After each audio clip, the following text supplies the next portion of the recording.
Assalomu alaykum. Men Navoiy davlat pedagogika instituti o'zbek tili va adabiyoti kafedrasi o'qituvchisi Sharif Rahima Muxtorovman. Bugungi darsimizda adabiyotshunoslik nazariyasi fani xususida badiiy asarda mavzu va g'oya tushunchasiga to'xtalib o'tamiz. Yuqorida mavzuga oid bo'lgan rejalar ko'rsatib o'tilgan. Bular bilan tanishtirib o'taman. Badiiy asarda g'oyaning mazmuni, ikkinchisi badiiy asarlar mavzularining turlari va keyingisi g'oyaviylikning adabiyotning bosh mezoni. Yuqoridagi 3 punkt asosida bugungi mavzumizni ochib berishga harakat qilamiz. Quyida adabiyotlar ro'yxati bilan tanishib o'tishingiz mumkin. Badiiy adabiyotni insonshunoslik deb bejizga aytishmaydi. Bolgar akademigi Tador Pavlov tabiat va jamiyatda sof fizik, sof ximik yoki bo'lmasam sof estetik qarashning o'zi yo'q ekanligini aytib o'tadi. Ularda shunday xususiyatlar mujassamki, ham fizikni, ham ximikni, ham san'atshunoslik diqqatini tortadi deydi. Yuqoridagi fikrlarni dalillash uchun yurak va quyoshga to'xtaladigan bo'lsak, astronom olim nazarida sharsimon energiya manbai hisoblangan quyoshni ellips bo'ylab harakat qiluvchi fazoviy jism ekanligini aytib o'tadi. San'atkor nuqtai nazaridan esa quyosh hayot va nur manbai, erk va baxt ramzi hisoblanadi.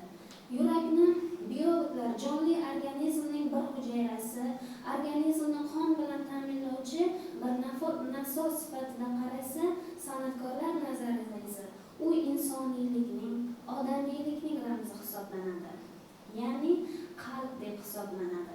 Badiiy adabiyot san'atning bir turi ekan, unga mana shunday nuqtai nazar bilan qaralar ekan, shuning uchun ham u hayotdagi, jamiyatdagi har bir qatlam uchun qiziqarli hisoblanadi.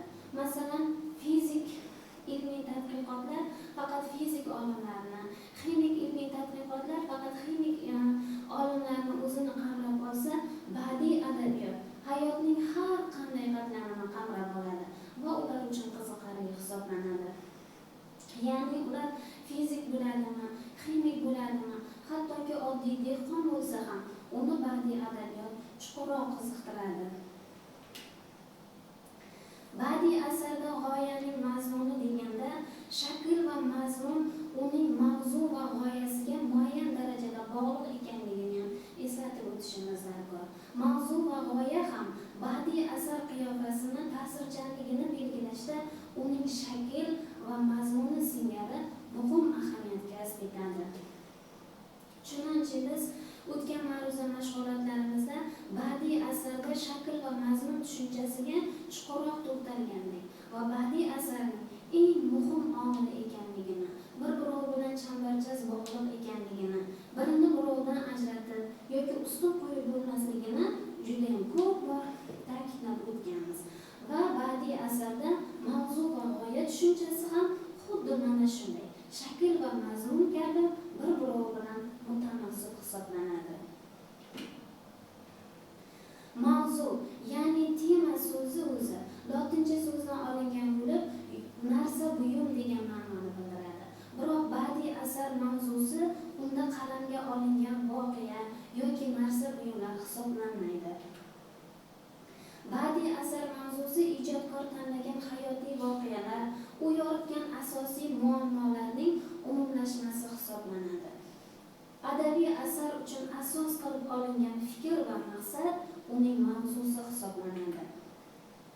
Badiiy asar uchun eng asosiy narsa va hodisani inson deb atadi yuqorida ham. Inson hayoti, uning turli vaziyat holatdagi kayfiyati, kechinmalari, maqsad intilishlari, borliqqa qarashlari, kishilar bilan muomala va munosabatlari badiiy asarning vujudi, qoni hisoblanadi.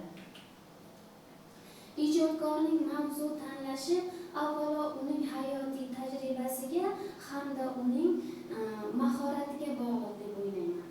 Mavzu va g'oya badiiy asarda rang-barangligi, uning yaxlitligi xususida chuqurroq to'xtaladigan bo'lsak, yozuvchi asarda hayotni sintetik tasvirlar ekan, u albatta bir-biri bilan bog'liq bo'lgan qator masalalarni qalamga oladi. Badiiy asarlar mavzulari turlari haqida ularni ikki qismga bo'lib o'rganiladi. Birinchisi abadiy mavzular, ikkinchisi esa davriy mavzular hisoblanadi. Abadiy mavzular xususida Maksim Gorkiy o'lim va muhabbatni kiritib o'tadi. Albatta, adabiyot o'z davrining dolzarb muammolarini yoritib ko'rsatishi kerak. Bu bilan hayotning ijtimoiy taraqqiyotini muayyan ta'sir ko'rsata oladi. Kishilarning omma fikrini ma'lum bir darajada yangilikka jalb eta oladi. Tarixiy voqealar ular zamonaviy mavzudagi asarlardagi ta'sirchanroq, qiziqarliroq bo'lishini ta'kidlab o'tish joiz deb o'ylayman. Masalan, Ulug'bek xazinasi, Yulduzli tunlar singari tarixiy asarlarimizni oladigan bo'lsak, asarlarda olis o'tmish haqida hikoya qilinsa-da, ulardagi zamondoshlarimiz ruhini ulg'aytiradigan, qalbiga ezgu o'ylar olib kiradigan badiiy joziba mavjud. Adabiyotning g'oyaviyligi masalasiga turlicha yondashilgan.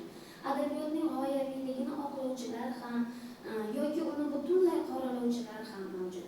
Aslida esa tasvirlanayotgan narsa yoki voqea ijodkorning munosabati uning hayotga va insonga bo'lgan ideali hisoblanadi.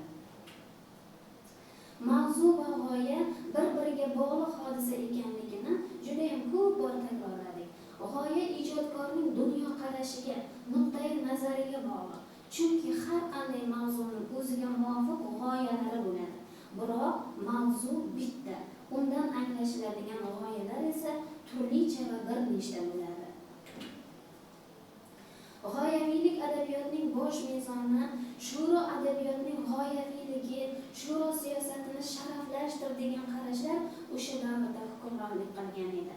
Ana shuning oqibatida g'oya adabiyotning g'oyaviyligi degan istilohlarga 20-asr adoqlarida norozilik kayfiyati paydo bo'ldi. G'oyani ma'lum ma'noda natija hosilasi deyish mumkin. San'atni tasvir obyekti ustidan chiqargan hukmi uning g'oyasidir. Shunday ekan, har qanday adabiy badiiy asarning o'ziga muvofiq g'oyasi bo'ladi. Mavzu va g'oya asarda hayotning muayyan parchasini gavdalantirishda asos bo'ladigan, unda ta'sirchan qahramonlar qiyofasini yaratishni ta'minlaydigan poydevor hisoblanadi. Bugungi amaliy mashg'ulotimizga atalgan bilim va tushunchalarimiz shulardan iborat edi. E'tiboringiz uchun rahmat.